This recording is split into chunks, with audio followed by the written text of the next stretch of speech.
আচ্ছা, কুরবানির দিন আমরা পশুগুলোরে কি করি বলেন? সবাই আওয়াজ করে জবাই। জবাই মানে তো এটার মেরেই ফেলতেছি, একটু পরে তো টুকরো টুকরো করে গোশতগুলো খাবো, এটা তো খাবো, এটা তো মেরেই ফেলবো। বিষ্ণু বলে না, জবাইয়ের মধ্যেও মুমিনের জবের ভেতরেও ইহসানের পরশ থাকা চায়।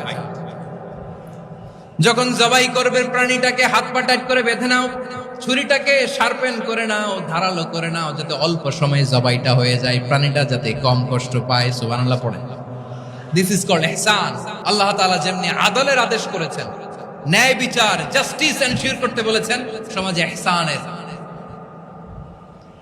ব্যবহার, ইহসানের অনুশীলন তিনি করতে বলেছেন। এজন্য মুমিনের প্রতিটি কাজে, আমার চট্টগ্রামের ভাইরা আমার দিকে তাকান, খেয়াল করে শুনুন, মুমিন জীবনের প্রতিটি কাজে ইহসানের পরশ থাকা চায়। আমরা যেন আমাদের পরিবারের প্রতি ইহসান করি, আমরা যেন আমাদের কর্মচারীদের প্রতি ইহসান করি, আমরা যেন আমাদের কলিগদের প্রতি ইহসান করি, আমরা যেন আমাদের ভাইদের প্রতি ইহসান করি। মুমিন জীবনের প্রতি কাজে